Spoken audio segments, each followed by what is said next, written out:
අපේ රටේ තියෙන විවිධ වූ සම්පත් සහ මානව දක්ෂතා රටේ සංවර්ධනයට යොදා ගනිමින් ජනතාවගේ ජීවන තත්ත්වය උසස් කළ හැක්කේ නායකයින්ට පමණයි.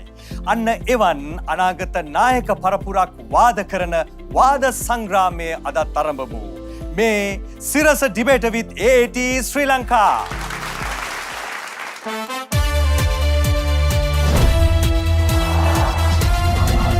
Sirasa Debater with AAT Sri Lanka. අපේ පාසල් විවාද සම්ප්‍රදාය වෙනස් කළ ඒ විවාද කලාව අලුත් කරලා අලුත් ආකෘතියක් හඳුන්වා දුන්න මේ පාසල් විවාද තරඟාවලියේ අදත් අපි පළමු වටේ තරඟයක් ආරම්භ කරන්නට තමයි මේ සූදානම් වෙන්නේ.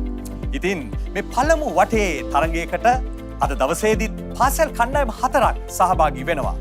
මෙන්න අද විවාදයේ උණුසුම් කරන යෝජක පාසල් 2.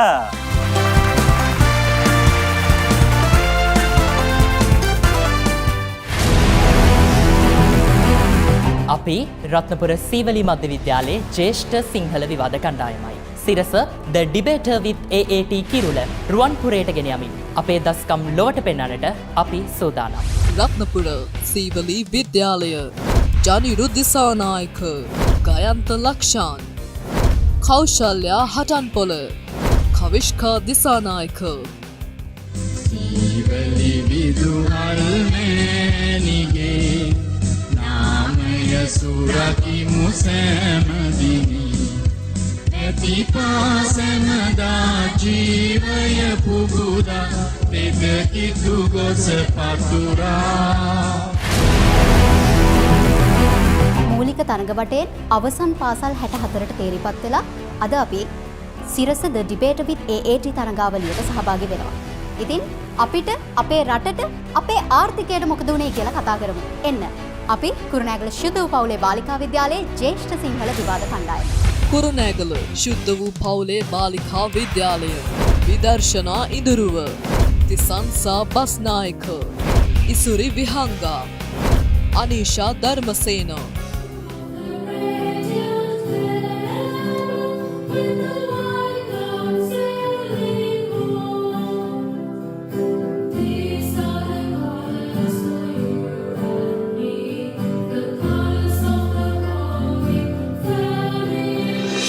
යෝජකයන්ට අභියෝග කරන ප්‍රතියෝජක පාසල් 2 තමයි මේ.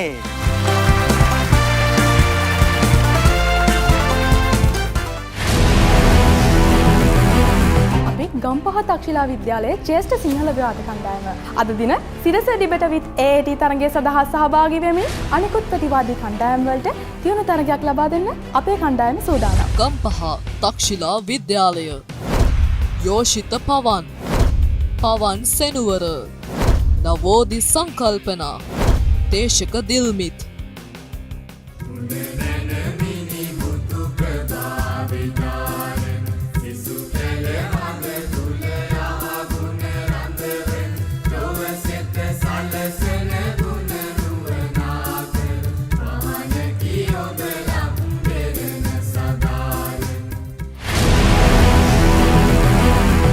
කොළඹ නාලන්දා විද්‍යාලයේ ජ්‍යෙෂ්ඨ සිංහල විවාද කණ්ඩායම සිරස The Debater with AAT තරගාවලියට හොඳින් මුහුණ දීලා නාලන්දා විද්‍යාලයේ සුපුරුදු ශෛලියත් එක්ක ඉදිරියටම යන්න අපි සූදානම්. කොළඹ නාලන්දා විද්‍යාලය ශිරෝන් තෙව්මික දෙවිරු ජිත්නුක තරුත පහන්සර කවිජ පෙත්මින්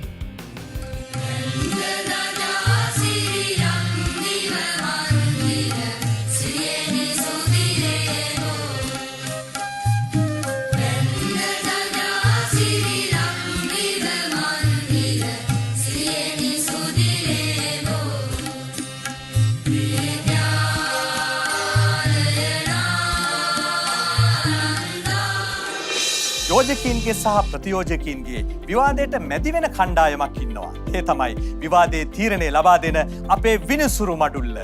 මෙන්න සෙන්කෝලය පෙරටු කරගෙන විනිසුරු මඩුල්ල මේ වාද සභාවට විවාදය වේගෙන් යනකොට ඒ පිළිබඳව තීරණය ලබා දෙන අපේ විනිසුරු මඩුල්ල දැන් හඳුනා ගනිමු. කොළඹ විශ්වවිද්‍යාලයේ ආර්ථික විද්‍යා දෙපාර්තමේන්තුවේ මහාචාර්ය ප්‍රියංග දුනුසිංහ මහතා AAT ශ්‍රී ලංකා ආයතනයේ හිටපු සභාපති වරලත් ගණකාධිකාරී නලින්ද සිල්වා මහතා සිරස FM ජේෂ්ඨ මාධ්‍යවේදී චන්දන ප්‍රභාත් ත්‍රීමාවිතාන මහතා නීතිඥ හිරුණි අවිෂ්කා මෙනවිය. හොඳයි. අපි බලමු එහෙමනම් ආර්ථිකය සහ රාජ්‍ය පාලනයට අදාළ මාතෘකාව මොකක්ද කියලා. 1972 සංවෘත ආර්ථික ක්‍රමය අඛණ්ඩව පැවතියේ නම් වර්තමානයේ මෙරට ආර්ථිකය වඩා යහපත් වීමට ඉඩ තිබුණි. 1970 දශකයේ මුල් භාගයේදී ශ්‍රී ලංකාවට සංවෘත ආර්ථික ක්‍රමය හඳුන්වලා දෙනවා. හැබැයි නැවතත් 1977 දී සංවෘත ආර්ථික ක්‍රමයේ වෙනුවට ශ්‍රී ලංකාව විවෘත ආර්ථික ක්‍රමයකට ගමන් කරනවා. මේ විවෘත ආර්ථික ක්‍රමයේ සම්බන්ධයෙන් පක්ෂ විපක්ෂ අදහස් හැමෝටම තියෙනවා. අද අපි කතා කරන්නේ 77 දී නවත්වපු ඒ සංවෘත ආර්ථික ක්‍රමය අද වෙනකම්ම දිගටම තිබ්බා නම් ඒක ලංකාවේ ආර්ථිකයට මොන විදියටද බලපායිද කියලා. එවනම් අපි මේ පාසල් කණ්ඩායම් වලට වාද කරන්න මේ වාද සභාවේ ඉඩ ලබා දෙමු. වට 4ක් තිබෙනවා වාදයට. මේ තමයි පළමු වටය. Ammunition round. මේ වටේට අපි කියන්නේ සන්නද්ධ වීමේ වටේ කියලා. මේ වටේදී කණ්ඩායම් වලට Tamanගේ පදනම ඉදිරිපත් කරන්නට අවස්ථාව සැලසෙනවා. ඒ සඳහා එක් කතිකයෙකුට විනාඩි 1මාර බගින් කාලය ලැබෙනවා. ආරම්භය ලබා ගන්නේ ඉදිරිපෙළ. ඉදිරිපෙළ යෝජක රත්නපුර සීවලි විද්‍යාලයේ කමිෂ්කා දිසානායක. වර්ෂය 1972 ස්ථානය ජාතික රාජ්‍ය සභාව. සභාව ඇමතීම මුදල් අමාත්‍ය ආචාර්ය එන්.එම්. පෙරේරා මහතා. 70 දශකයේ මුලදී ලංකාවට හඳුන්වලා දෙනවා සංවෘත ආර්ථික ප්‍රතිපත්තියක්. පරාදීන ආර්ථිකයක් ස්වාධීන කරන්න ගෙන ආපු මේ ආර්ථික ප්‍රතිපත්තිය 2025 වෙනකන් අරගෙන ආවනම් ලංකාවේ ආර්ථිකය මීට වඩා යහපත් වෙන්න තිබ්බා. පදනමේ කාරණාවක් එක සංවෘත ආර්ථිකයත් එක්කලා අපි ගවේෂණය කළ තිබ්බ විභවයන් දෙකක්. කෘෂි කාර්මික වගේ රටකට තියෙන විභවය. අනික මානව විභවය. මේ විභවයන් දෙක පාවිච්චි කරලා අපි වලච්චන ඇඹිලි පිටිය කඩදාසි ටික හැදුවා. ඔරුවල වානේ, කැලණිය ටයර්, කන්තලේ සීනි කර්මාන්තයක් අපවත්වාගෙන ගියා. ඒත් 77න් පස්සේ මේ ක්‍රියාවලිය සම්පූර්ණ අපගමනයට ලක් වෙනවා. අද වෙද්දී අපිට ඕනි කරන පොඩි දේ පවා අපි වෙන රටවලින් ආනයනය කරන තත්ත්වයට පත් වෙලා තියෙනවා. 1976 මහ බැංකු දත්ත වාර්තාවලට අනුව ඒ වසරේ අපනයන ආදායම රුපියල් මිලියන 4815ක් වෙද්දී ආනයන වියදම් වෙන්නේ රුපියල් මිලියන 4645යි. රුපියල් මිලියන 170ක වෙළඳ අතිරික්තයක් තිබ්බා. ඉතින් මේක ප්‍රතිඵලයක් විදිහට අපිට ණය ගන්නවත් අවශ්‍යුනේ නැහැ. පදනමේ කාරණාක දෙක. අද අපේ රට ජාත්‍යන්තර සැපයුම් දාම් මත දැඩි ලෙස යැපෙනවා. හැබැයි යුද ගැටුම් ගෝලීය වසංගත ඇති වුනහම රටේ අනාගතය තීරණය කරන පරමාධිපත්‍යයේ 100%ක් රට ඇතුළේ පවත්වාගෙන යන්න සංවෘත ආර්ථික ක්‍රමයේදී අපිට පුළුවන් වෙලා තියෙනවා. හැබැයි අද ලෝකයේ සිදුවෙන පොඩි ආර්ථික විචලනයකින් පවා අපේ රටේ ආර්ථිකය දුර්වල වෙනවා. ඉතින් මේ හේතු සාධකත් එක්ක අපි දකිනවා 70 දී ආරම්භ කරපු සංවෘත ආර්ථික ක්‍රමවේදය ලෝකයේ වෙන කිසිම රටක ක්‍රියාත්මක නොවුණු අපේ රටේම ආවෙන්න පුළුවන් සුවිශේෂී ආර්ථික ක්‍රමවේදයක් කියලා. ස්තුතියි. දැන් විවාදයට පිවිසෙන්නේ ඉදිරිපෙළ ප්‍රතියෝජක ගම්පහ තක්ෂිලා විද්‍යාලයේ දේශක දිල්මිත්. ශ්‍රී ලාංකා සහෘද ප්‍රේක්ෂකිනි මේ විවාද ප්‍රවේශයෙන්නෙම ආදරණීය පියෙක්ගේ කතාවක් එක්ක මුලින් මං කියන්නම් ඔබ එක තප්පරයකට මෙන්න මේක හිතන්න. ඔබ මෙතන ඉන්න පියෙක් ඒ පියාට ළමයි 3 දෙනෙක් ඉන්නවා. ඒ ළමයි 3 දෙනාට එන බඩගින්නට ඔහු යනවා කඩේකට. ඔයාට පේන්නේ මොකද්ද? ලොකු පොලිමක් තියෙනවා. ඒ ලොකු පොලිම දිගේ එන ගොඩක් වෙලාවක් ඉඳලා ඒ පොලිමේ අන්තිමේට යට ආහාර හම්බෙන්නේ. එයාට විතරක් සීමිත ආහාර ටිකක් නම් ඔබ එතනින් සෑහීමකටපත් වෙනවද? නැහැ නේද? ඒ විතරක් නෙමේ. එයාට දරා ගන්න බැරි තරම් මුදලකට විකුණන බ්ලැක් මාකට් එකකට ගිහිල්ලා එයාට ගන්නත් එයාගේ ළමයි ඉස්සරහා සල්ලි නැති වෙනකොට එයා කොතරම් අසරණ වෙනවද? මේ කියන්නේ ආදරණීය පියෙක්ගේ දුක්ඛිත කතාවක්. ඒත් එක්ක විවාදේ ප්‍රධාන විවාදේ මාතෘකාව ගැන පැත්තට හැරෙනකොට වචන කන්න දෙකක් ගැන අවධානය යොමු වෙනවා. පළවෙනි වචන කන්නේ මොකද්ද? අඛණ්ඩතාවය. අඛණ්ඩතාවය කියන්නේ යම් කිසි ක්‍රියාවලියක් දිගු කාලයක් තිස්සේ එක දිගටම ක්‍රියාත්මක වීම. දෙවෙනි ප්‍රධාන වචන කන්නේ විදියට දකින්නේ ආර්ථික වශයෙන් වඩා යහපත් වෙනවා කියන්නේ මොකද්ද? රටක ආර්ථිකය පවතින තත්ත්වයට එහා ගිහින් ඊට උසස් මට්ටමකින් යහපත් වීම කියන එක. පදනමේ පළවෙනි කාරණාවට එනවා. පදනමේ පළවෙනි කාරණාව කියන්නේ ශ්‍රී ලංකාවගේ රටකට ආනයනයේ සීමා වෙනකොට සැපයුම් මාර්ග සීමා වෙනකොට ලංකාවට අපනයන කරන්න බාණ්ඩ නිපදවන්න බැරි තැනකට පත් වෙනකොට ලංකාව කොහොමද රටක් විදියට ඩොලර් සංචිත උපදවන්නේ? ලංකාවට සංචාර කර්මාන්තේ නැති වෙනකොට ලංකාවට ආයෝජන කියලා නමක්වත් ඇහෙන්නේ නැති තැන ලංකාව කොහොමද නැවත ඉපදිලා අපි ලංකාවට ඩොලර් ටික වන්නේ. පදනමේ දෙවෙනි කාරණාව පැත්තට එන්නම්. ඒක තමයි ශ්‍රී ලංකාව වගේ රටකට මේ සංයුක්ත ආර්ථිකයේදී අපිට විදේශ ආධාර හම්බෙන්නේ නැහැ. ඒ විතරක් නෙමේ විදේශ ආධාර හම්බෙන්නෙත් නැහැ. ඒත් එක්කම ප්‍රතියෝජනාවක් ගෙනවා. දැන් වාදයට සන්නද්ධ වන්නේ පසුපෙළ යෝජක කුරුණෑගල ශුද්ධ පවුලේ කන්‍යාරාමේ අනීෂා ධර්මසේන. ලංකාව ඇතුලේ හදන්න පුළුවන් හැම දෙයක්ම හදලා නිෂ්පාදනය කරන්න ශක්්‍යතාවය නැති දේවල් ටික විතර පිටරටින් ආනයනය කරන තැනත් ලංකාවේ නිෂ්පාදන ටික පරිභෝජනය කරලා අතිරික්තය විතරක් පිටරටට අපනයනය කරන තැනත් සංවෘත ආර්ථිකයක් විදිහට දකිද්දී 1977 විවෘත ආර්ථික ක්‍රමයට අත්සන ගහන තැනට ගිහිල්ලා මේ කතා කරන්න යන්නේ සංවෘත ආර්ථිකයේ වර්තමාන ප්‍රතිඵලය ගැන. එතකොට අවුරුදු 7ක සංවෘත ආර්ථිකයකත් අවුරුදු 30ක විවෘත ආර්ථිකයකත් අත්දැකීම් එක්ක තමයි අපි මේ කතා කරන්න යන්නේ.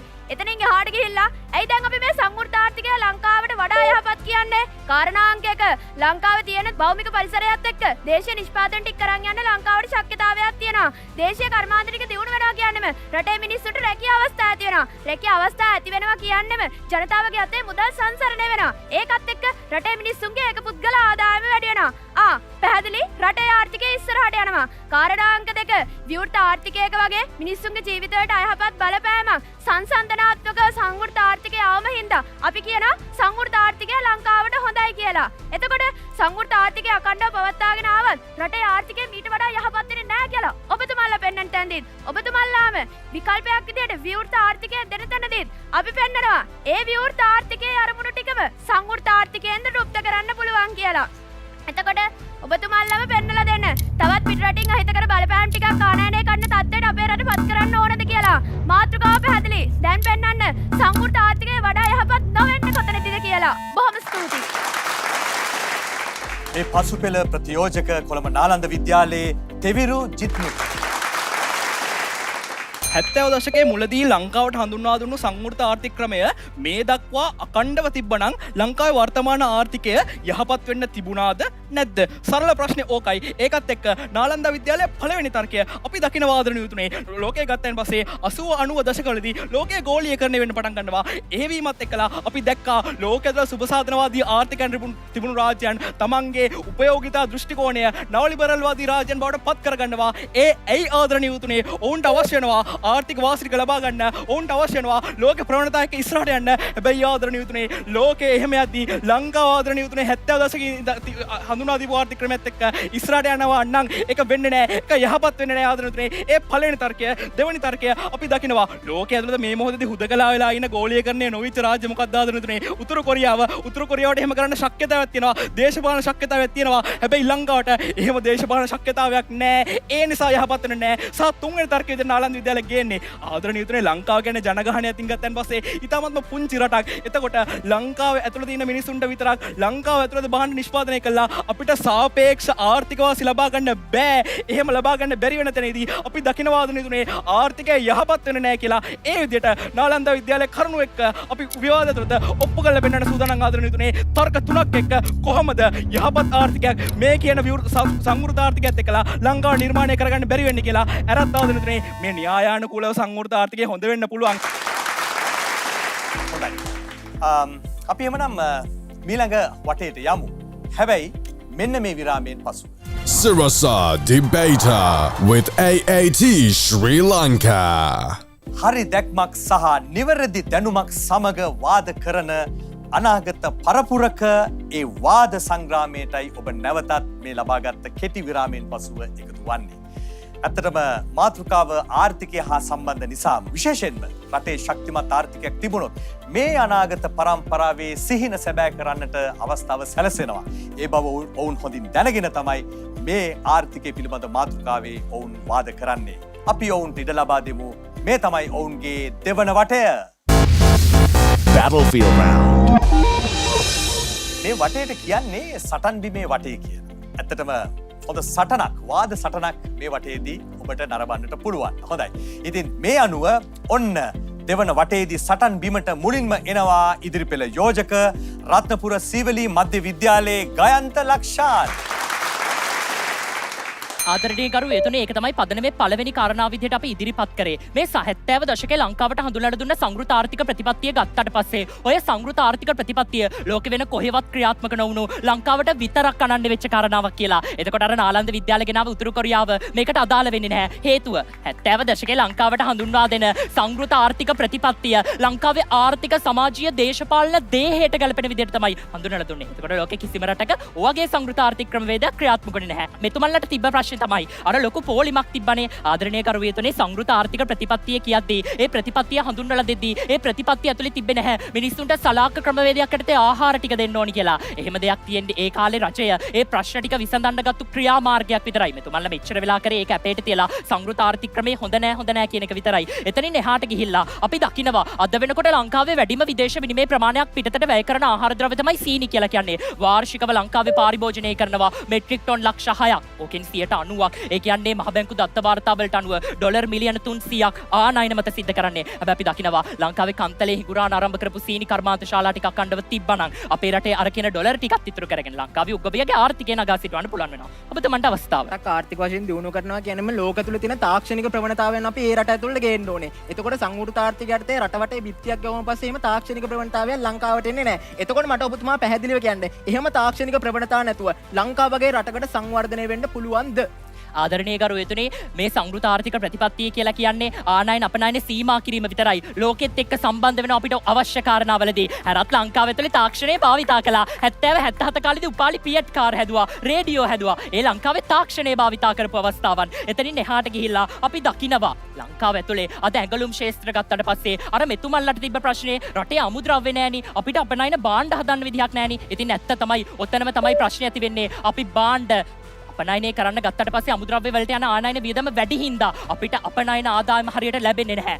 ඔබතුමීට අවස්ථාව. පළවෙනියෙන්ම සලාක ක්‍රමය ගත්තට පස්සේ ඒකත් එක්ක මිනිස්සු පීඩා විඳපු යුගයක් තිබුණ නිසා තමයි අපි කිව්වේ මේ සංවෘත ආර්ථිකය රටකට ගැලපෙන්නේ නැහැ කියලා. එතනින් එහාට ගියාට පස්සේ ඉන්දියාව, චීනය, ජපානය වගේ රටවල් ගත්තට පස්සේ විවෘත ආර්ථිකයේත් එක්ක නියාමනය වුණ විවෘත ආර්ථිකයක් එක්ක දියුණු වුණාට පස්සේ ලංකාවේ ලෝකේ 4 වෙනි ස්ථානයට දියුණු ආර්ථිකයක් තියෙන ඉන්දියාව වගේ රටක් තියනකොට අපි ශ්‍රී ලංකාව වගේ රටක් ඔය කියන 70 දශකයේ සංවෘත ආර්ථිකයේත් එක්ක දියුණු වීම බලාපොරොත්තු වෙන්න පුළුවන්ද? සහ පුළුවන් නම් ක්‍රමවේදත් එක්ක ගෙනල්ලා පෙන්නන්න ඕනේ. ආදරණීය ගරුවේතුනේ ඇත්තටම ලංකාව ඇතුලේ සංගෘත ආර්ථික ප්‍රතිපත්තිය ගත්තට පස්සේ ඔය පෝලිම් ක්‍රමවේදය ඇත්තටම ඒ කාලේ තිබ්බ ප්‍රශ්නයක් නෙවෙයි. එතකොට මෙතුමන්ලා කියනවනේ අර සංගෘත ආර්ථික ප්‍රතිකාලේ ඒ කාලේ තිබ්බ පෝලිම් ටික ලංකාවේ මිනිස්සුන්ට ප්‍රශ්නයක් වුණා නැහැ. ඒ ප්‍රශ්නේ විවෘත ආර්ථික ක්‍රමවේදයට මාරුනේ ලංකාවේ දේශපාලනයේ විපක්ෂයේ ඒ වෙලාවේ Tamanගේ මතය ජනතාව අතර පතුරපු හින්දා.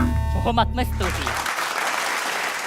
දැන් සටන් බිමට එන්නේ ඉදිරිපෙළ ප්‍රතියෝජක ගම්පහ තක්ෂිලා විද්‍යාලයේ නවෝදි සංකල්පනා. ඉදිරිපෙළ යෝජකත්වය සහ පසුපෙළ යෝජකත්වය මේ විවාදයට ගෙනාව ප්‍රබලම තර්කයක් විදිහට ඒගොල්ලෝ දකින්නේ අපි වවමු රට නගමු වගේ සංකල්පයක් එක්ක. ලංකාවට තාක්ෂණය ටිකට සීමා පැන වෙනකොට, ලංකාවේ ආනයන ටිකට සීමා පැන වෙනකොට, ලංකාවගේ දියුණු වෙමින් පවතින රටකට සම්පත් බෙදී යාමේ විෂමතාවයත් එක්ක හුදෙක් අනික් රටවල් එක්ක සම්බන්ධතාවය පවත්ත ගන්න උවමනාවක් තියෙනකොට එවන් වූ පසුබිමක් තල ඔබ තවමත් යෝජනා කරන්නේ සංවෘත ආර්ථික ක්‍රමයක් අඛණ්ඩව පැවතුනා නම් රටේ ආර්ථිකය වඩා යහපත් මට්ටමකට ගේන්න පුළුවන් කියලාද? පළවෙනිම කාරණාව ගත්තට පස්සේ 1998 කැලණි විශ්වවිද්‍යාලයේ ආර්ථික විද්‍යා අංශය විසින් සිදු කර සමීක්ෂණයකට අනුව 1950 සහ 1960 වන විට ශ්‍රී ලංකාවේ දළදේශීය අයවැය හිඟය 4.2ක් වගේ අගයක් ගන්නකොට එතනින් හරිය ගිහලා 1970 සහ 1977 ඒ කියන්නේ සංවෘත ආර්ථිකයේ පවතුන කාල සීමාව තුළ ශ්‍රී ලංකාවේ දළදේශීය අයවැය හිඟය 8.4ක් වගේ දෙගුණයක් ගන්නකොට අන්‍යවන් වූ පසුබිමක එතනම පේනවා අවුරුදු 7ක් වගේ පොඩි කාලයක් තුළ මේ වගේ දෙගුණයක් වැඩි වෙනවා නම් සරලයි ආදරණීය විතුනේ අද වෙන විට අවුරුදු 30 ගාණක් පැවතුනා නම් කතරම් ආර්ථික හිඟයක් ඇති වෙන්න තිබුණාද? අන්න ඒක නිසා තමයි පදනමේ කාරණාංග දෙකත් එක්ක අපි ගෙනල්ලා පෙන්නුවේ නියාමනයකින් යුතු අඛණ්ඩ පැවැත්මකින් යුතු විවෘත ආර්ථිකයක් එක්ක රටේ සංවර්ධනය අනිවාර්යෙන්ම කරන්න පුළුවන් සහ රටේ ආර්ථිකය අඛණ්ඩව රටේ ආර්ථිකය වඩා යහපත් මට්ටමකට ගේන්න පුළුවන් කියලා ඔබතුමීගේ ප්‍රශ්නය. ඔයාලා කියන ආර්ථිකය නියාමනය කරන්න ඕන තැන් ටික පෙන්නලා ලංකාවේ දැන් තියෙන ගැටලු ටිකට ඔය කියන ආර්ථික ක්‍රමය විසඳෙන්න පුළුවන් විදි තුනක් පෙන්නන්න. හරි. ලංකාව නියාමනය කරනවා කියන එකේදී සිද්ධ වෙන්නේ ලංකාවට අනවශ්‍ය දේවල් ටිකක් ගෙන්නනවනේ. අවශ්‍ය දේවල් ටික තියනකොට අවශ්‍ය දේවල් වලට එහා ගිය අනවශ්‍ය දේවල් ටිකක් ගෙනවනේ. අන්න ඒ ටිකට අපි සීමා පනවමු. එතනින් පස්සේ ඒ ටිකට සීමා පැනවුවට පස්සේ ලංකාවට අවශ්‍ය ඩොලර් ටික ලංකාවේ ඉතිරි වෙනවා. මොකද අපි අපේ නිෂ්පාදනය කරගන්න පුළුවන් දේ අපි නිෂ්පාදනය කරගන්න ගමන් අපිට නිෂ්පාදනය කරගන්න බැරි විවෘත ආර්ථිකයේත් එක්ක සම්පත් බෙදියාමේ විෂමතාවයත් එක්ක අපිට නැති දේවල් තමයි අපි විවෘත ආර්ථිකයේත් එක්ක ගෙන්නමු කියලා කියන්නේ. අන්න එතනින් එහාට ගිහිල්ලා කැලණි විශ්වවිද්‍යාලයේ සමීක්ෂණයේ දෙවැනි අංශයත් එක්ක හැරෙනකොට 1977 පෙර කාල සීමාව තුළ රජය විසින් පාලනය කරන ලැබූ මිල ගණන් පැවතීමත් ස්ථාවර විනිමයත් අනුපාතයත් පවත්වාගෙන යාමත් නිසා එම කාලය තුළ උද්ගමන වේගය අඩු වෙලා තියෙනවා. එතනින් එහාට ගිහිල්ලා 1967 ඉඳන් 1976 කාලයේදී උද්ගමන වේගය 6.4ක් වෙනවා. අන්න ඒකී පසුබිමක් තුළ ලංකාව වගේ රටක් උද්ගමන වේගයත් එක්ක වැඩි වෙනකොට ආර්ථිකය අතින් පසුබැස්මක් ලක් වෙනවා. නිසා ආර්ථිකය අතින් යහපත්කමටත් එහා ගිහපු වඩා යහපත්කමක් අත් කරගන්නේ කොහොමද? ඔබතුමීගේ ප්‍රශ්න. මං අහන්නේ ඔබතුමියගෙන් සරල ප්‍රශ්නයක්.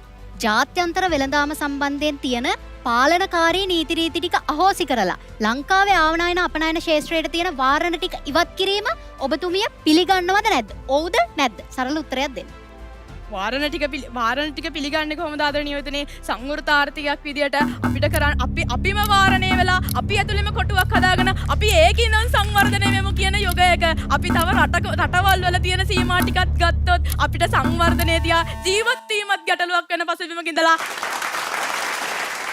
සංවෘත ආර්ථිකය හොඳයි කියන්න දැන් සටන් බිමට එන්නේ පසුපෙළ යෝජක කුරුණෑගල ශුද්ධ වූ පවුලේ කන්‍යා රාමයේ ඉසුරි විහංගා. ප්‍රතියෝජකයන්ට සමස්ත විවාදය ඇතුළේ තිබ්බ ප්‍රශ්න දෙක මොකද්ද? විදේශීය ආධාර ටිකයි ආර්ථික වාසි ටිකයි. ආදරණීය විතුනේ ආදි සිංහල කළු සුද්දා අද පිටරට සිරිතට දිව දික් කරගෙන කන්න අඳින්න ටික හම්බෙනකන් මුහුදට දත නියවනවා කියලා කවි සින්දු ලියුනේ කට කහනවට නෙවෙයි. එතකොට අපි අද මේ කතා කරන්නේ අවුරුදු 38ක් තිස්සේ මිනිස්සුන්ගේ ඔළුව ඇතුලේ ගැති මානසිකත්වයක් නිර්මාණය කරපු ආර්ථික ක්‍රමවේදයකුයි අවුරුදු 7ක් ඇතුලේ ප්‍රතිඵල පෙන්වන්න කාලය මැදිවිච්ච ආර්ථික ක්‍රම දෙකකුයි එකට සංසන්දනය කරලා. එතකොට දැන් මේ කතා කරන්න යන්නේ 1977 විවෘත ආර්ථිකයට ගහපු අත්සනේ අරමුණු ටිකත් එක්ක. ආදරණීය වියතුනේ මොකක්ද පළවෙනි අරමුණ? ජාත්‍යන්තර වෙළඳාම සම්බන්ධයෙන් පවතින පාලනකාරී නීති රීති අහෝසි කිරීම මගින් විදේශීය පෞද්ගලික ආයෝජන රට තුළට ගෙන්වා ගැනීමේ හිතකර වාතාවරණයක් සැලසීම. මම ඔබතුමියට ප්‍රශ්නය යොමු කරා. කැරකිලා දුන්න උත්තරේ මොකද්ද? නෑ. පාලනකාරී නීති රීති අහෝසි කරන්න එපා. මොකද ලංකාවේ තියෙන වාරණ ටිකත් එක්ක ඕකත් ගෙනාවොත් තවත් හිර වෙනවා කියලා. ඉතින් දැන් ඔබතුමිය මෙතනින් අදහස් කරන්නේ කිසිම වාරණයකින් තොරව අර පිටරට තියෙන අහිතකර බලපෑම් ටික ලංකාව ඇතුළට සල්ලි දීලා ආයෝජනය කර ආනයනය කරමු කියලා නේද? එතනින් එහාට ගිහිල්ලා දෙවැනි කාරණාව. ශ්‍රී ලංකාවේ ජනතාවට තත්ත්වයෙන් සහ ගුණයෙන් උසස් පාණ්ඩ පරිභෝජනය කිරීමට ඉඩ සලසා දීම මගින් පරිභෝජන මට්ටම ඉහළ නැංවීම තුළින් ජනතාවගේ ජීවන මට්ටම උසස් කිරීම.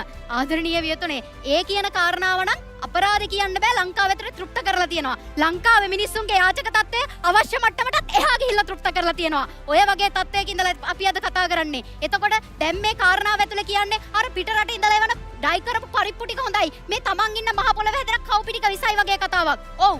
ඒ ටිකත් විස වෙන්න ගත්තා. පිටරටි අර වස විස ටික ආනයනය කරන්න ගත්තට පස්සේ ඔබතුමීගේ අවස්ථාව.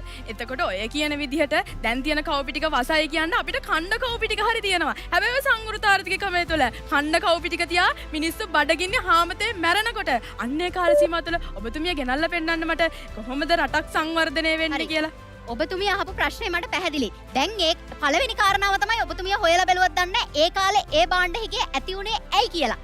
දෙවැනි කාරණාව තමයි දැන් ඔබතුමිය කියනවනේ එකක් තමයි ඒ කාලේ තිබ්බ නියං කාලයත් එක්ක භාණ්ඩ හිඟයක් ආවා. ඒක සංවෘත ආර්ථිකයේ ක්‍රමයක් ප්‍රශ්නයක් නෙමෙයි. විවෘත ආර්ථිකය ඇතුළේ ගම් වතුරක් ආවනේ. එතකොට ඔබතුමිය අහන ප්‍රශ්නයට උත්තරේ එතන හම්බෙනවා. දැන් ඔබතුමියට ඒ ප්‍රශ්නේ ඉස්සරහට අරන් යන්න තවත් බෑ. ඔබතුමාට අවස්ථාව. ඔබතුමියල්ලගේ පදනමේ පළවෙනි කාරණාව වෙලා බෞද්ධ පරිසරයක් තියෙනවා අපිට වවන්න පුළුවන් කියලානේ. ඒ වවන්න පුළුවන් පරිසරයේ තියෙද්දිම තමයි 70 දශකයේ ඇතුළත විවෘත සංවෘත ආර්ථිකය ඉදිරිපත් කරායින් පස්සේ ලංකාවේ ඇතුළත හාල් හිඟයක් ඇතුනේ, භාණ්ඩ හිඟයක් ඇතුනේ. එතකොට ඔබතුමියල්ලගේ පදනම ඇතුළතදී ඔබතුමල්ලාම කියනවා නේද සංවෘත ආර්ථිකයක් එක්ක ලංකාවට සර්වයිව් වෙන්න බෑ කියලා. ලංකාවට ඇයි ඒ හාල් පෝලින් ටික ආවේ? ලංකාවට ඒ කාලේ වෙනකොට තිබුණේ නියං කාලයක්. ඒකත් එක්ක දැන් ආදරණීය වියතුනේ ඇමරිකා කේම්බ්‍රිජ් විශ්වවිද්‍යාලයේ කතිකාචාර්යවරයෙක් වෙන හාජුම් චෑන් මහත්මයාත් කියනවා මේ ඇමරිකාව චීනය වගේ රටවල් කිසිම එකක තිබුණේ සංවෘත ආර්ථිකය විවෘත ආර්ථිකයක් නෙමෙයි. අපි හැමෝම කොට නැගුණේ සංවෘත ආර්ථිකයෙන් කියලා. මේ වටේ අවසාන අවස්ථාව ලබා ගන්නේ පසුපෙළ ප්‍රතියෝජක කොළඹ නාලන්ද විද්‍යාලයේ කවිජ පෙත්මින. ඉතිරිපෙළ පසුපෙළ කියලා කණ්ඩායම් දෙකක් තිබ්බට මෙයාලට තිබ්බ පොඩි තරක ටිකක්. එකක් තමයි නෑ නෑ ඒ කාලේ අපි හොඳට වැවලා රට මාර ලෙවල් එකකට ගෙනාවා. එතකොට මට සරල ප්‍රශ්නයක් අහන්න තියෙන්නේ. ලංකාවේ හාල් පෝලිං ඇති උනේ ඇමරිකාවේද? එහෙම නැත්නම් චීනේද? පාන් ගාන 734ට තිබ්බ එක 72කට ගියාන් පස්සේ ඒකට පෝලිං ඇති උනේ චීනේද ආදරණීය තුනේ? සරල උත්තරේ ඒක. ඊට පස්සේ මෙයාලට තියෙන අනිත් කාරණාව තමයි නෑ තාක්ෂණයත් එක්ක අපි අලුත් දේවල් ගෙන්නවා. ගරු බුද්ධිමතුනේ ලංකාව ඇතුලේ තාක්ෂණයත් එක්ක අලුත් දේවල් ගෙන්නන්න එකේ මූලික අයිතිය තිබ්බේ ලංකාවේ රජයට.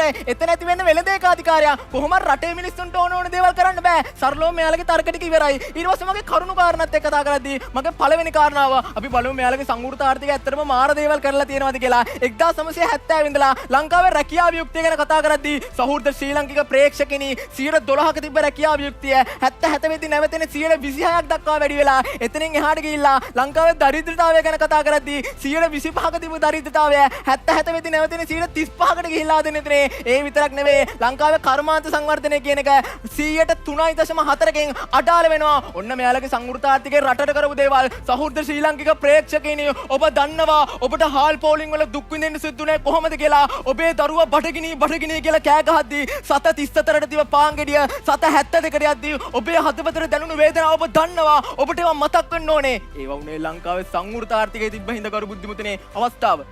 දැන් මේ සංවෘත ආර්ථිකය ඇතුලේ අපි අහපු පළවෙනි කාරණාව තමයි තාක්ෂණය කියන්නේ පිටරටින් ෆෝන් එකක් ආනයනය කරන එක නෙවෙයි. තාක්ෂණය හදන්න ලංකාවේ දැනුම තියෙනවා. එතකොට මම ඔබතුමාගෙන් අහන ප්‍රශ්නය වෙන්නේ මේ සංවෘත ආර්ථිකය ඇතුලේ අපි කියමුකෝ ඔය කියන උත්තර ටික ලංකාවට දෙන්න බැරි වුණා. අඛණ්ඩත්වයත් එක්ක සාර්ථකුන්නේ නැහැ කියලා. දැන් ඔබතුමාලා කියන අනිත් විකල්පය ඇතුලේ ලංකාව රට ගොඩ ගිහිල්ලා තියෙනවද? අවුරුදු 38ක් ඇතුළත මේ වාදරේ නාලන්දාව කිසිම විකල්පයක් ගෙනාවේ නැහැ. පටල ගන්න එපා. අනිත් කාරණා ඔබතුමිය අහලා තියෙනවා ලෝකතුල උපයෝගිතා දෘෂ්ටිකෝණය තියෙනවා කියලා. එහෙම අහලා තියෙනවද? අහලා නැහැ නේද? ලෝකතුල උපයෝගී දෘෂ්ටිකෝණය කියන්නේ ලෝකතුල තියෙන අනිකුත් ප්‍රවණතාවලට අනුකූලව අපි අනුගත වෙන්න ඕනේ කියන කාරණාව. එතකොට කරු මුද්දුමුතුනේ ලෝකතුල Windows එද්දී ලංකාව තුළ අලුතෙන් ජනේලිය කියලා කන්සෙප්ට් හදන්නේ නැහැ. කොහොමත් ඒවා ලංකාවට එන්න ඕනේ. එතකොට මෙයාගේ සංවෘත ආර්ථිකය තිබ්බ කාලේ කොහොමත් ඒවා ලංකාවට එන්නේ නැහැ අවස්ථාව. සංවෘත ආර්ථිකය කියන න්‍යාය ගත්තට පස්සේ එක එකක් වෙන්න පුළුවන්. හැබැයි ඒක ලෝකේ රටවල් Tamanගේ රටේ ආර්ථික ක්‍රමය වැළඳ ගන්න ආකාර වෙනස්. එතකොට ඔබ ඉදිරිපත් කරපු උතුරු කොරියාවේ තිබ්බ සංවෘත ආර්ථිකය නෙවෙයි ලංකාවේ තිබ්බේ. එතකොට ඔබ කියපු කරුණ වැරදි නෑ. වැරදි නෑ. ඉතින් උතුරු කොරියාවේ ලංකාවේ ආර්ථික ක්‍රමවේදය දෙකක් කිව්වට කරු බුද්ධිමතුනේ ලංකාවේ ශක්්‍යතාවයත් එක්ක නේ අපි මනන්නේ.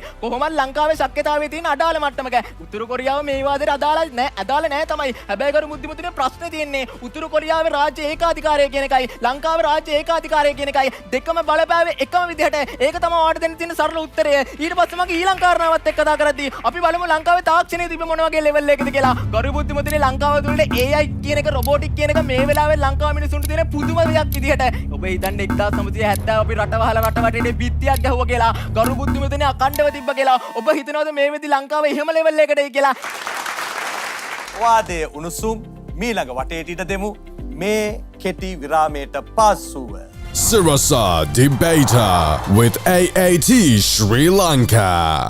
හිතේ තියෙන සිතුවිලි හරි විදිහට නිදහස් කරන තාරුණ්‍ය සමග අපි නැවතත් මේ ලබාගත් පොඩි විරාමයෙන් පස්සේ එකතු වෙනවා. එහෙමනම් මේ තමයි විවාදයේ තුන්වන වටය. Rapid fire round. මෙහිදී තර්ක බිඳීමේ අවස්ථාව කණ්ඩායම් වලට ලැබෙනවා. මුහුණට මුහුණ වාද කරනවා. ප්‍රශ්න පිළිතුරු වටයක්. තත්පර 60ක කාලයක් තිබෙනවා. ප්‍රශ්න අහන්න තත්පර 20ක්, පිළිතුරු ලබා දෙන්න තත්පර 20ක්, ඒ වගේම ප්‍රතිඋත්තර ලබා දෙන්න තවත් තත්පර 20ක කාලයක් තිබෙනවා. මෙන්න මුලින්ම මුහුණට මුහුණ වාද කරනවා, ප්‍රශ්න පිළිතුරු ලබා දෙන්න ඉදිරිපත් වෙනවා.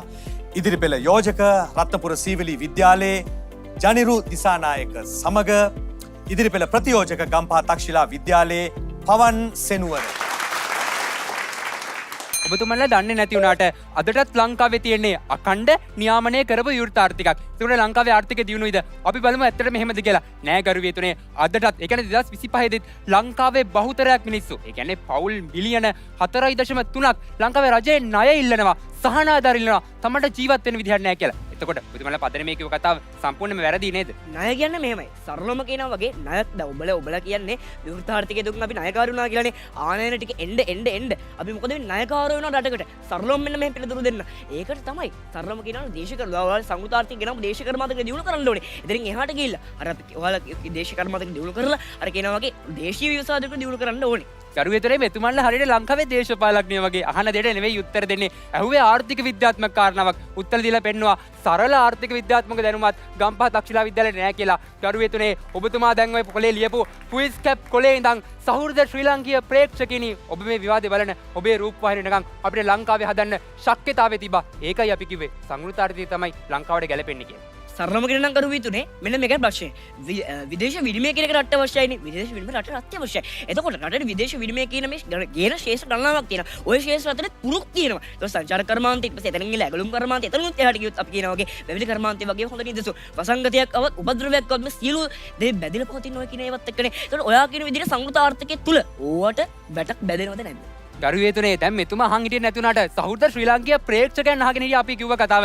අපි කිව්වා පැහැදිලිවම ලංකාව සංවෘතාර්ථික ලංකාවට ගේනවා කියන්නේ ලංකාව වටේට බැම්මක් බැඳලා අනේ අපි ඇතුලේ ඕගොල්ලෝ එළිය කියලා ලෝකේ රටවල් එක කරන සෙල්ලමක් නෙවෙයි ගරුවේතුනේ මේක. එතරම් ඔබතුමාලා විවාදේ පටලවා ගත්තේ. ලංකාවේ සංවෘතාර්ථිකයට ආයෝජන තිබ්බා. හැබැයි අපි දකිනවා ඒ ආයෝජන න්‍යායාත්මකව පාලනය කළා ලංකාවට වටිනාකමක් ගත්තා. ඒක තමයි නියමිත විවෘතාර්ථිකය කියන්නේ. හරි පිළිගන්න. දැන් මෙහෙම ගමුකෝ අපිට පුළුවන් දේශීය කර්මාන්තක දිනු කරන්න අපනායක දිනු කරන්න. මෙන්න මෙහෙම එක තමයි සම්පත් විෂමතාවය. අභිනායකව සරලවම කියලා දුන්නා සම්පත් විෂමතාවය කියන්නේ මොකක්ද කියලා. ඔව් එමනම් දැන් විවාදයේ තිබෙන්නේ පසු පෙළ අතරයි. පසු පෙළ යෝජක කුරුණෑගල ශුද්ධ වූ පවුලේ කන්‍යාරාමේ තිසංසා බස්නායක සමග පසු පෙළ ප්‍රතියෝජක කොළඹ නාලන්දා විද්‍යාලයේ ශිරෝන් තෙවුමික. ඇලෙක්සැන්ඩර් හැමිල්ටන් කියන්නේ කවුද? ඇමරිකාවේ පළමුවෙනි මුදල් ඇමති. එතුමාම කියලා තියෙනවා ඇමරිකාව ඉස්සරලාම සාර්ථක වුණේ එතුමන්ලගේ සංවෘත ආරක්ෂණ ප්‍රතිපත්තිය කියලා. ඒ කියන්නේ එතුමන්ලා පවා අද වෙන්නේ දියුණු වෙන තත්ත්වයට එන්න කලින් එතුමන්ලා පටන් අරන් තියෙන සංවෘත ආර්ථිකයෙන්. ඉතින් එහෙම තත්ත්වයකදී ලංකාවත් එක්ක අපි කතා කරන්නේ මම ඔබතුමාගෙන් අහන සරල ප්‍රශ්නේ තමයි ඒ වගේ තත්ත්වයකදී ලංකාවට යහපත් වඩා යහපත් නොවෙන්නේ කොතනද? ආදරණීය විදුනේ මෙතුමාලා විවාදේ පටන් ගන්න ඇමරිකාවෙන්නේ. ඇමරිකාවේ සංවෘත ආර්ථිකයක් ගෙනාවා අපි ඒක ලංකාවටත් ගෙමු. මේ විවාදයට අදාළ නැහැ. මොකද මේ විවාදය අනේ 1970 සිරිමාව බණ්ඩාරනායක මැතිනේ ලංකාවට ගෙනාපු සංවෘත ආර්ථිකමත් එක්ක. එතකොට අපි දැක්කා 1970 සිරිමාව බණ්ඩාරනායක මහත්මිය ලංකාවට සංවෘත ආර්ථිකයක් ගෙනාවට පස්සේ අපි දැක්කා කොහොමද හාල් කිලෝයක් ගන්න මිනිස්සු දවස් දෙක තුන පොලිමේ හිටියේ කියලා. අපි දැක්කා කොහොමද රජයේ වටේ වෙළඳ ඒකාධිකාරියක් ඇති වෙන්න පටන් ගත්තේ කියලා. ඇමරිකාවේ ලංකාවේ සංසන්දනය කියන්නේ මේ විවාදය තුළ ඔයාට ඉඩක් නැහැ. එදා පොලිමේ අවසානය බඩට බත් ටික. හැබැයි අද පොලිමේ අවසානය ලෝකෙට ණයකාර ජාතියක්. ඔබතුමියන් නිසා ඉදිරියට ප්‍රයෝජකයන්ගේ තියෙන ලොකුම තරමක තමයි අපි ලංකාව ඇතුලේ සංවෘත ආර්ථිකයක් ගෙනල්ලා අපට අනේ හොඳින් වැඩි කරමු. ලෝක ඇතුලේ මේ වෙද්දි ලංකාව මෙයාලට සංවෘත කරන්න උනාට ලෝක ඇතුලේ වෙන රටවල ඉන්නේ විවෘත ආර්ථික ක්‍රමයක් එක්කනේ. එimhe විවෘත ආර්ථික ක්‍රමයක් එක්ක යද්දි ලෝක ඇතුලේ මේ වෙද්දි ක්‍රියාත්මක වෙන ආනයන අපට අනේ වෙළඳපොළ තමයි වෙළඳ කිවිසුම් කියන්නේ. හොඳ මුදානේ ලංකාව පාකිස්තානයේත් එක්ක 2022 කාපු වෙළඳ කිවිසුම. එහෙම ගෙවුවට පස්සේ ලංකාව අවුරුද්දකට තේ මෙට්‍රික් ටන් 500ක් පාකිස්තානට යවද්දි අපි අනිවාර්යයෙන්ම පාකිස්තානෙන් තෙල් බැරල් ඒ ගානට සමානව ලංකාවට ගේන්න ඕනේ. එතකොට ආනයනයෙන් නැතුව අපනයනයක් කරන්න මේ වෙලාව ඇතුලේ ලෝකෙ බෑ. එතකොට ඔබතුමාලාගේ සංවෘත ආර්ථිකය ෆේල් නේද? නෑ කොහෙත්ම ෆේල් නෑ. මොකද එතන තියෙන ද්විපාර්ශ්වික කිවිසුමක්. ඕකම තමයි අපි සංවෘත ආර්ථිකය ඇවිල්ලා කියන්නේ. දෙපාර්ශ්වයක් එක්ක ගනුදෙනු කරද්දි ආනයනයට වඩා මෙරටින් අපනයනයන් කරන්න ඕනේ. ඉස්සෙල්ලා අපි රටක් විදිහට ස්ථාවර වෙන්න ඕනේ. අන්නේ ස්ථාවර වුණාට පස්සේ ඔය කියන විවෘත ආර්ථිකයෙන් අපි අද ඉඳන් යමු. එතෙන්ට එනකන් වර්තමානයේ වෙනකන් වඩා යහපත් වෙන්නේ අපි මේ කියන සංවෘත ආර්ථිකය. මෙතුමාලා තියෙන ප්‍රශ්නේ තමයි මෙතුමාලා හිතන් හිටියට අපි සංවෘතුනා කියලා ලෝකේ අනිත් රටවල් සංවෘත වෙන්නේ නැහැ. එතකොට ලෝකේ රටවල් වලට කිසිම උමනාවක් නැහැ. ලංකාවෙන් නිකම් බඩු අරන් ලංකාවට සතුටින් ඉන්න දෙන්නේ නැහැ. ඊළඟ වටේට යන්න කලින් ආර්ථිකය සම්බන්ධව මහාචාර්ය ප්‍රියංග දුනුසිංහ මහත්මයාගෙන් දෙයක් දැනගන්නට කැමති. කොහොමද රටේ ආර්ථිකය සම්බන්ධයෙන් අපේ ජනතාවගේ තිබෙන දායකත්වය පිළිබඳව මොකක්ද ඔබතුමාගේ තක්සේරුව? ශ්‍රම දායකත්වයේ පැත්තෙන් ගත්තොත් කාන්තා ශ්‍රම සහභාගීත්වය තියෙන්නේ 32%ක වගේ මට්ටමක. ඒ කියන්නේ වැඩ කළ හැකි වයසේ පසු වෙන කාන්තාවන්ගෙන් 32%යි ආර්ථිකයට මූලික වශයෙන්ම දායක වෙන්නේ. ඒ වගේම තවත් කොටසක් ඉන්නවා. ඒ තමයි අපි කියනවා නීට් කියලා. not in education, employment or training. ඒ වගේම දැනට ආර්ථික කටයුත්තක නිරත නොවී ඉන්න තරුණ පිරිස්වලට කාන්තා හා පිරිමි කියන දෙපාර්ශවයටම පුළුවන් ආර්ථික කටයුතු වලට ඇතුළත් වෙන්න. ඔව් පේනවා නේද? අපි සියලුම දෙනාගේ කාන්තා වැඩිහිටි තරුණ බාල මහලු කියලා වෙනසක් නැහැ. සියලුම දෙනාම රටේ ආර්ථිකය ශක්තිමත් කරන්න දායක වෙන්න ඕන කියන කාර්යය තමයි මහාචාර්යතුමන් කිව්වේ. ඉතින් ඒ සඳහා මේ විවාදයක් හේතුවක් වෙනවා. මොන ආර්ථික ප්‍රතිපත්තියද ඒ සඳහා වැදගත් වන්නේ අපි සියලු දෙනාට කියනවා. හොඳයි. අපි ඊළඟ වටේට යමු. මේ විරාමයෙන් පසු. Sirasa Debater with AAT Sri Lanka. අලුත් පරපුරට අර්ථවත් සංවාදයකට මග කියන වාද සභාව සමගයි ඔබ නැවතත් එකතු වන්නේ.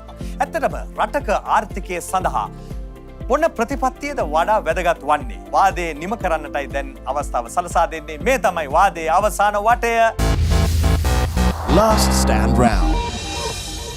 මේ වටේදී කණ්ඩායමේ මතය සනාථ කරන්නට අවස්ථාව සැලසෙන්නේ. කතිකයන්ට විනාඩිය බැගින් ඒ සඳහා කාලය ලැබෙනවා. කෙටි කාලයක් වුණත් බලන්න මේ කාලේ කොයි තරම් අර්ථවත් විදියට මේ කණ්ඩායම යොදා ගන්නවද කියලා. එහෙමනම් මුලින්ම ආරම්භය ලබා ගන්නේ පසු පෙළ ප්‍රතියෝජකයින් කොළඹ නාලන්දා විද්‍යාලයේ තරුත පහන්සර. ආදරණීය යුතුනේ මේ විවාදෙ තිබ්බ ලොකුම තර්කේ ආනයන අපනයනේ. එක මේ වෙලාවේ අපනයනයනකට යනකොට අපි වෙනත් රටවල් එක්ක වෙළඳ ගිවිසුම් ගහන්න සිද්ධ වෙනවා. අපිට ඒකොල්ලෝ ටික යවනවා නා. අපි යාළගෙන් බොරතල් ටික ගන්න ඕනේ ආදරණීය යුතුනේ. හැබැයි සංවෘත ආර්ථික ප්‍රතිපත්තිත් එක්ක අපේ නායකතුමන් පෙන්නවා ආදරණීය යුතුනේ. ඒ වගේ වෙළඳ ගිවිසුම් වලට යන්නේ නැහැ. එතකොට අපනයන ආර්ථිකය දියුණු වෙන්නේ නැහැ. ඒ අපනයනේ පළවෙනි කරුණ බෙදීම. දෙක අපනයන ආර්ථිකයේ කොහොම සිරිමාව කාලේ ආදරණීය යුතුනේ. තේපොල් රබර් කියන ප්‍රධාන අපනයන භෝග වලට විතරයි ආදරණීය යුතුනේ ફોකස් එක දෙන්නේ. එතකොට අපනයන විවිධාංගීකරණයක් වෙන්නේ නැහැ. ඒ පළවෙනි කරුණ බෙදීම. දෙවෙනි කරුණු බෙදීම ආනයනයේ සීමා කිරීමත් එක්කලා ආදරණීය ලංකාව ඇතුලේ කළුකඩ මාෆියා වගේ තත්ත්වයන් ඇති වෙනවා. ඒකත් එක්කලා වෙලට ඒකාධිකාරයක් ඇති වෙනවා ආදරණීය. එතකොට ආනයනය කියන එකෙන් මේ කියන ආර්ථිකයට යහපත් වීමක් වෙන්නේ නැහැ. ඊළඟ කරුණු බෙදීම ලංකාවට ගැළපෙන විදිය මේකනේ ආදරණීය යුතුනේ. අපි පෙන්නවා දරිද්‍රතා දර්ශකය සංවෘත ආර්ථිකයේ ගෙනීමත් එක්කලා වැඩි වෙනවා. ඒක පුද්ගල ආදායම කියන එක එන්න අඩු වෙන්න ගන්නවා. ලංකාවේ දල දේශීය නිෂ්පාදිතය අඩු වෙන්න ගන්නවා ආදරණීය. හැබැයි අපි ගෝලීයකරණය ගෙනාවා උත්තර දුන්නේ නැහැ ආදරණීය. සාපේක්ෂ වාසිය ගෙනාවා උත්තර දුන්නේ නැහැ. දේශපාලන ශක්තිතාවය ගෙනාවා උත්තර දුන්නේ නැහැ. දැන් පසුපෙළ යෝජකීන්ගේ අවසාන අවස්ථාව. කුරුණෑගල ශුද්ධ වූ පවුලේ කන්‍යාරාමේ විදර්ශනා ඉඳුරුව. කරුවියතනේ අද නාලන්දාව පදනම දාතිම එතුමල්ලා පිළි අරගෙන විතර ඉවරයි. අද සංවෘත ආර්ථික ප්‍රතිපත්තියක් ඇතුලේ නායානුකූලව ඒක හරිය කියලා. කරු පුදුමතනේ අද අපි කරුණු කාරණා සහිතව අපි ඔප්පු කරලා පෙන්නවා. ඒක ප්‍රායෝගිකව නියමිත ආකාරයට තියෙනවා කියලා. එතනින් එතුමන්ලගේ පදනම අවසන් වෙනවා. කරු පුදුමතනේ අද මම මේ සමස්ත විවාදේ පුරාවටම දැක්කේ ආහාර පෝලිං ටිකක් විතරයි. සතුටට කාරණේ කියන්නේ කරු පුදුමතනේ එදා ආහාර පෝලිං වල අවසානය සම්පූර්ණ රටක් වුණාට අද ආහාර පෝලිං වල අවසානය ණයකාර ජාතිය. අද සමස්ත විවාදය ඇතුලේ ප්‍රතිචෝදකයන් ගෙන පණුවට අපි උත්තර දුන්නා. අද අපි ලංකාවේ ආර්ථිකය වඩා යහපත් වෙන්නේ කොහොමද කියලා පෙන්නුවා. ගෝලීය වශයෙන් ආර්ථිකය ස්ථාවර කරගත්තේ කොහොමද කියලා අපි පෙන්නුවා. සංවෘත ආර්ථිකය අඛණ්ඩව පවත්වා ගැනීම තුළ දේශීය කර්මාන්තරික නගා සිටවලා අපි කොහොමද ඉස්සරහට යන්නේ කියලා පෙන්නුවා. කරු බුද්ධිමතුනේ ඒ ඉස්සරහට යාමත් එක්ක මේ ආර්ථිකය ස්ථාවර කරලා ගෝලීය වශයෙන් රටේ ආර්ථික විවෘත කරන්නේ කොහොමද කියලා පෙන්නුවා. ඒකේ කාරණා එකින් එක තෘප්ත වෙන තැනදී අපි කියනවා 1972 හඳුන්වා දුන්නු සංවෘත ආර්ථික ක්‍රමය මේ ශ්‍රී ලංකාවට අඛණ්ඩව තිබ්බනම් අද වෙද්දී අපි වඩා යහපත් එක මේ ආර්ථික තත්ත්වය තියෙනවා කියලා. අපි බලමු අවසන් අවස්ථාවේදී ඉදිරිපෙළ ප්‍රතියෝජකයින් මොනවද කියන්නේ කියලා. මේ ගම්පහ තක්ෂිලා විද්‍යාලයේ යෝෂිත පවන්. අද සමස්ත විවාදය ඇතුළට තක්ෂිලාව පැහැදිලි කාරණා දෙකක පදනමක් ඉදිරිපත් කළා. කාරණාංක 1 අපි පැහැදිලිව කිව්වා ඇයි සංවෘත ආර්ථිකයේ ඒ කට්ට කාලා මිනිස්සු විවෘත ආර්ථිකයට දාව කියලා. ඒකට උත්තර දුන්නෙත් නැහැ. ඊළඟ කාරණාව අපි පැහැදිලිව පෙන්නලා ඉවරයි. ඇයි අපිට හුදකලාව රටක් වශයෙන් ගොඩ යන්න බෑ කියලා. ඒකට උත්තර දුන්නෙත් නැහැ. ඇයි මෙයාලට උත්තර දෙන්න බෑ. මෙයාලා දන්නවා විවෘත ආර්ථිකය කියන හොඳයි කියලා. නියාමනය කරපු විවෘත ආර්ථිකය. මෙතුමා පැහැදිලිව කලින් කියනවා අපි මෙච්චර කාලයක රටේ තියෙන්නේ නියාමනය කරපු විවෘත ආර්ථිකයක් කියලා. හැබැයි කලින් කෙනා කියනවා දැන් මේකේ තියෙන්නේ විවෘත ආර්ථිකයක් විතරයි කියලා. ඔබතුමා හරියට නියාමනය කියන වචනේ තේරුම පිළිගන්නන් ඉන්න. පස්සේ අපි වාදිරුමු. සහ ඊළඟ කාරණාව මේ කන්‍යාරාමයේ තර්කය තමයි දැන් ගම් වතුර අපේ රටට විවෘත ආර්ථිකයද ගම් වතුරෙන් දිට්ටුවක් ඇවිල්ලා මිනිස්සු මැරෙනකොට ගම් වතුර ආපදා වලට වෙන රටවල් වලින් ආධාර දෙනකොට එතකොට සංවෘත ආර්ථිකය ඇතුලේ ආධාර ටික අපිට හම්බුණාද නැහැ. එතනින් එහාට ගිහිල්ලා ලංකාවේ සීමා කරා විතරයි නැවැත්තුවේ නැහැ කියවනේ. හැබැයි සීමාව කියන වචනේ ඇතුළෙම තියෙන නම් කිසි නැවැත්වීමක් තමයි. එතනින් එහාට ගිහිල්ලා දැන් සංවෘත ආර්ථිකය අවුරුදු 7යිලු අත්දැකීම් තියෙන්නේ. විවෘත ආර්ථිකය අවුරුදු 31ක් තියෙනවලු. හැබැයි අවුරුදු 7 දුක් විඳ ගන්න අවුරුදු 30 ගන්නක් අපි දුක් විඳින්න කැමති නැහැ. ඒක තමයි ඇත්ත. සහ ඊළඟට විවාදය ඇතුළත් පියෙකුගේ වේදනාවක් එක්ක උදාහරණ ගෙනලා පෙන්නුවා. ඒ උදාහරණයවත් බෙද ගන්න බැරි තැන මෙයාලා සම්පූර්ණයෙන් අසාර්ථක විවාදේ. දැන් මේ විවාදයේ තීරණාත්මක විනාඩියටයි අවස්ථාව තිබෙන්නේ.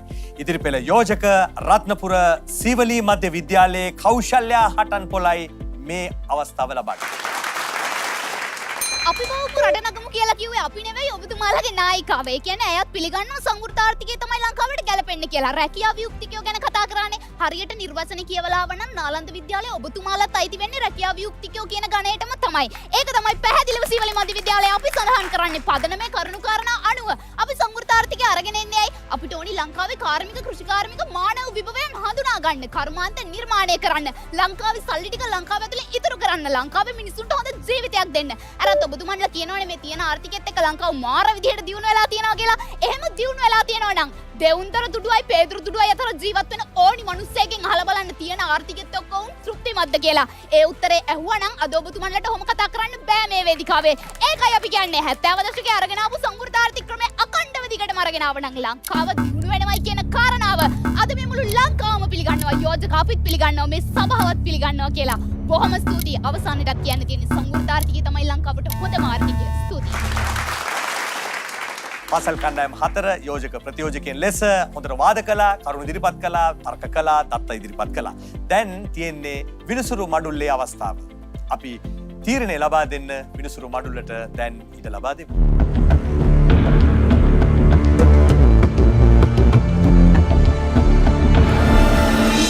විනිසුරු මඩුල්ල අද විවාදයේ පිළිබඳව ඔවුන්ගේ තීරණය අරගෙන අවසන්. අපිට තියෙන්නේ ඒ තීරණය ඔබට කියන්න, මෙයාට ප්‍රකාශ කරන්න. නමුත් ඊට කලින් අපි විනිසුරු මඩුල්ලෙන් අහලා බලන්නට අවශ්‍යයි අද විවාදයේ පිළිබඳව ඔවුන්ගේ මතය. තමන් ඉදිරිපත් කරන කරුණ නැන්න අපි කියන ආගියුමන්ට් එක නිශ්චිත තවදුරටත් නිශ්චිත විදිහට ඉදිරිපත් කරා නම් මම හිතනවා වඩාත් යෝග්‍ය වෙන්න තිබුණා. ඒ වගේම බොහෝ විට අනෙකුත් රටවල් වලින් විශේෂයෙන්ම ඒ රටවල් වල අත්දැකීම් ඉදිරිපත් කිරීම ඊට වඩා හොඳ මට්ටමක පැවතියා නම් මම හිතනවා හොඳයි කියලා. විශේෂයෙන්ම දියුණු වෙමින් පවතින රටවල් වල සැලකිය යුතු උදාහරණ තියෙනවා. පැත්තකින් මේ යෝජනා කරලා තියෙන අදහසට හා ඊට ප්‍රතිවිරුද්ධව ඒ තුල ඔවුන්ට ඉදිරිපත් කළ හැකිව තිබුණා. අද කණ්ඩායමට සහභාගී වුණු සියලුම කණ්ඩායම් 4ම දරුවන් තමන්ගේ වයසට වඩා මුහුකුරා ගිය විචාරශීලීත්වයක් තමත් හොඳ විශ්වාසකින් මෙම තරගයට සම්බන්ධ වුණා. යම් යම් අඩුපාඩු තිබුණා මහාචාර්යතුමා සඳහන් කළ විදිහට. නමුත් තමන්ගේ කරුණු ඉතාමත් හොඳින් ඉදිරිපත් කරලා ප්‍රතිවාදීන්ගෙන් තර්ක බිඳලා තමන් කරුණු හොඳින් ඉදිරිපත් කිරීම තුල තමයි ජයග්‍රාහක කණ්ඩායම තීරණය වෙන්නේ. එතකොට ඉදිරියට යන කණ්ඩායම් දෙක අනෙකුත් කණ්ඩායම් දෙකට වඩා සාපේක්ෂව තමන්ගේ කරුණු හොඳින් ඉදිරිපත් කරලා අනෙකුත් කණ්ඩායම් ඉදිරිපත් කර තර්ක මනා සංගමයකින් යුතුව අවබෝධයකින් යුතුව බිඳහෙලලා තමන්ගේ තර්කය ස්ථාවර කිරීම හරහා තමයි ඉදිරියට යන්නේ. දුවේ පුතේ හැමදාමත් මේ ලෝකේ විශේෂයෙන්ම වර්තමානයේ තමන්ගේ මතය සනාථ කරන කෙනා තමයි ජයග්‍රාහකයා බවට පත් වෙන්නේ. ඒක ජනාධිපතිවරණයකදීත් මහමැතිවරණයකදීත් එහෙමම තමයි. ඒ නිසා මං හිතන්නේ ඒ හැකියාව දක්ෂතාවය ඔබට උපමට්ටම් කරගන්න කදිම තෝතැන්නක් තමයි මේ සිරස ඩිබේට් විවාද තරගාවලිය. කොහොම හරි කමක් නැහැ. අපි දැක්කා බොහොම අංකුර දක්ෂ කතිකාවියන් ගණනාවක්ම අද දවසේ මේ වේදිකාව තුල ඉන්නවා. ඔබ මේ රට ඉදිරියට ගෙනියන ගාමක බලවේගය වෙයි කියලා අපි විශ්වාස කරනවා. ඔබට සුබ පතනවා. මේ ආකෘතිය අභියෝගාත්මකයි. ඒ නිසාම කාල කළමනාකරණයත් එක්ක ඔබට හොඳින් හුවමාරු කරන්න ගනුදෙනු කරන්න පුරුදු වෙන්න සිද්ධ වෙනවා. ඒක ඉදිරි වටවලදී මට හිතෙනවා මීට වඩා යහපත් ඉදිරියට බලපායි කියලා. සුබ පතනවා කණ්ඩායම් 4ට. එබනම් අපි ලබා ගනිමු තීරණය. මේ තීරණය ඊටම වැදගත් තීරණයක්. විශේෂයෙන්ම මේ පාසල් කණ්ඩායම් 4ට. බොහොම ස්තුතියි. මේ තීරණයෙන් කියනවා ඉදිරි වටේට, ඒ කියන්නේ මේ විවාද තරගාවලියේ දෙවන වටේට යන තෝරා ගන්නා පාසල් කණ්ඩායම් දෙක ගැන. ඒ වගේමයි කතිකින් 16 දෙනෙක් අද විවාදයට එක් වුණා, වාද කළා. ඒ අතරින් දක්ෂතම කතිකයා හෝ කතිකාව කවුද කියලත් මේ තීරණය තුල ඇතුළත් වෙලා තිබෙනවා. එවනම් අපි මුලින්ම බලමු නේද 16 දෙනාගෙන් ෆස්ට් එහෙම නැත්නම් 16 දෙනාගෙන් අද කැපී පෙනෙනම කතිකයා කවුද කියලා.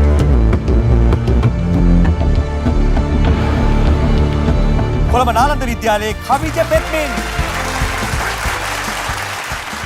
ඔව්, දක්ෂතම කතිකයාට වටිනා සහතිකයක් ලබා දෙනවා. ඒ සහතිකයේ පිරිනමන්නට එක්වන්නට ආරාධනා කරනවා සිරස FM ජ්‍යෙෂ්ඨ මාධ්‍යවේදී චන්දන ප්‍රභාත් ත්‍රිමාවිතාන මහත්මයා. විනිසුරු මඩුල්ලේ තීරණය මත අද දවසේදී විවාදයට එක්වුණ පාසල් කණ්ඩායම් 4 අතරින් මුලින්ම සෙන්කෝලේ ලබාගෙන ඉදිරියට යන්නේ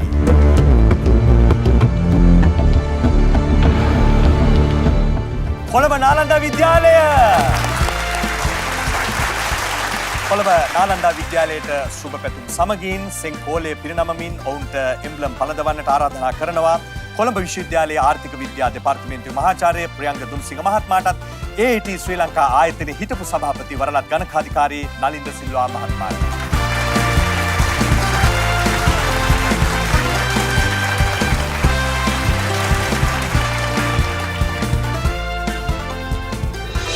තවත් එක් පාසලකට අවස්ථාවක් සැලසෙනවා ඉදිරියට යන්න දෙවන වටේට යන්න.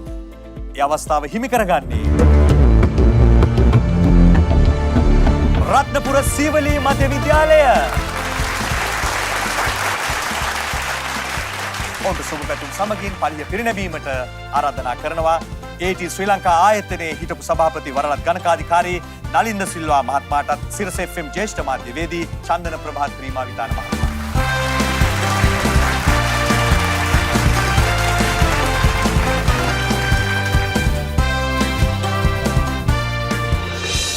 තරංගාවලිය නිවත්ව යන අනෙක් පාසල් කණ්ඩායම් දෙකට ඔවුන්ගේ දක්ෂතාව අගයමින් වටිනා සහතිකයක් ලබා දෙනවා. ඒ සහතිකය ලබා දීමට ආරාධනා කරනවා නීතිඥ හිරුනි අවිෂ්කා මෙනවි.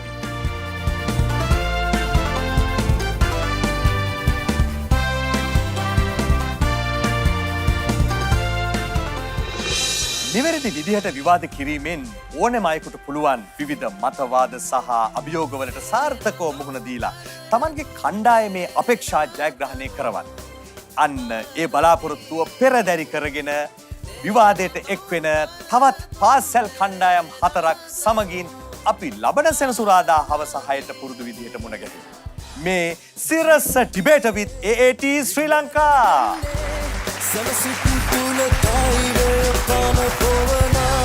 අපේ ශක්තිය බැවේ ඒක අරමුණ වන්නේ මේ ඕවන ලෝකේ ජයගන්නයි අපගේ දෙවුම් යුවනයේ මල් පිපේ විශ්වාසයේ හිරුණකී එන්නේ රන් හිරුණකී සිතෙක් කරලා එකට බැඳිලා Sirasa Debater with AAT Sri Lanka. AAT අනාගතයට ආයෝජනයක්.